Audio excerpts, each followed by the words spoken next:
Milo of Croton stands as one of the most legendary figures of the ancient world, a warrior, an athlete, and a symbol of unparalleled strength. Celebrated as perhaps the strongest man of his time, Milo's awe-inspiring feats of power, his triumphs in both the Olympic Games and on the battlefield, and even the extraordinary tale of his death have solidified his place in history. Milo's journey to greatness began in Croton, a Greek city-state in Magna Graecia renowned not only for its wealth, but also for its dedication to athletic and intellectual excellence, which produced such famous Greek people such as Milo and Pythagoras. Though much of Milo's early life is unknown, Croton's emphasis on fitness and competition likely shaped his path.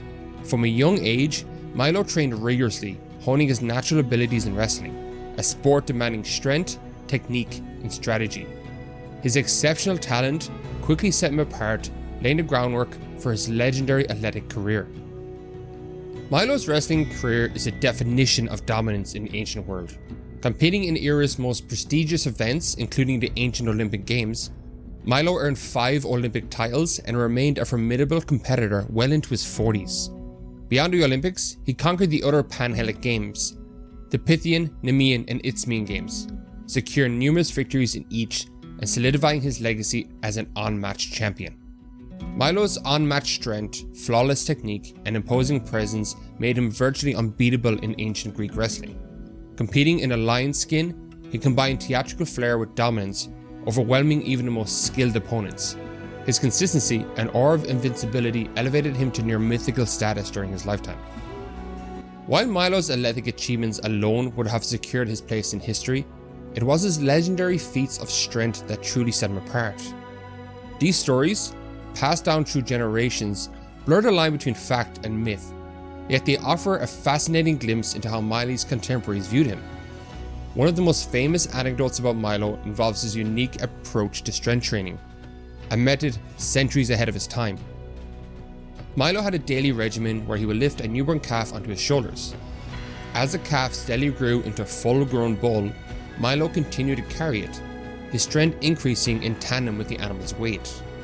This method not only showcased his incredible dedication, but also illustrated a concept now central to modern fitness: progressive overload. By gradually increasing resistance, Milo's training mirrored principles used by athletes and gym goers today to build muscle and develop strength. Eventually, he is said to have carried the fully grown bull into the arena where he slaughtered it and consumed it in a single day. While this story may be mythical, it reflects the awe with which Milo's strength was regarded.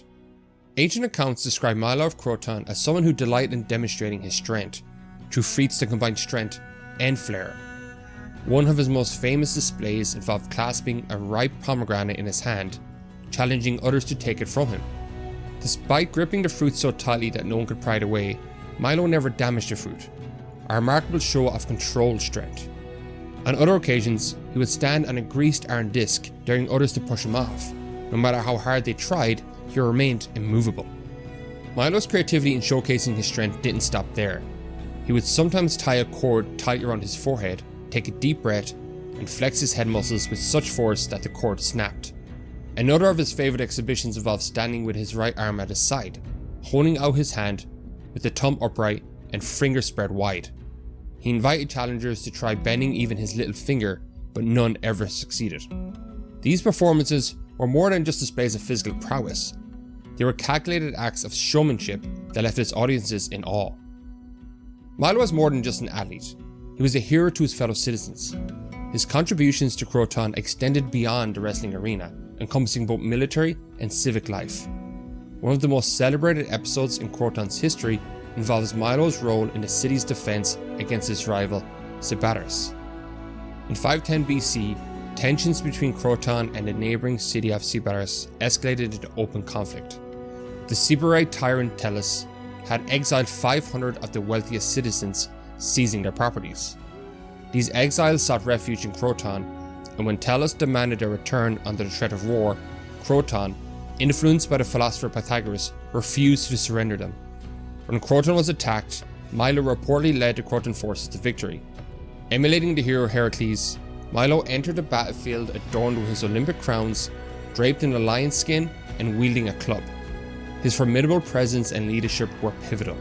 At the onset, he reportedly routed the opposing wing of the seabird army, contributing significantly to Croton's decisive victory. His leadership and valor in the battle solidified his status as a protector of his homeland, elevating him to a position of immense respect and admiration. This triumph had profound implications for both cities.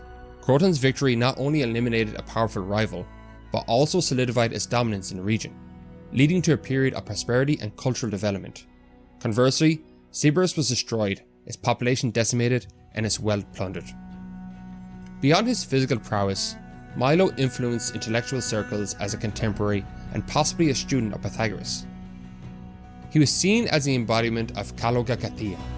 Greeks believed that a well-trained body contributed to mental clarity and moral character, while intellectual growth fostered self-discipline and rationality, which were crucial for maintaining physical health. Athletics, particularly in the context of the Olympic Games, embodied this ideal, promoting strength, endurance, and competitive excellence. Simultaneously, philosophical inquiry and education cultivated wisdom, ethical behavior, and a sense of civic duty. Milo's story ended in tragedy, cementing his legendary status. According to enduring accounts, he attempted to split a tree trunk with his hands, only to become trapped when the wood snapped back. Helpless, he was reportedly devoured by wolves. The Greeks often embellished the lives of real-life heroes with mythical tales, making it likely that the story of his death is fictitious. However, while his life was celebrated, the fictionalized account of his demise also served as a cautionary tale against hubris. If you want to see a video about Greece's most eccentric philosopher, check out this video. See you next time.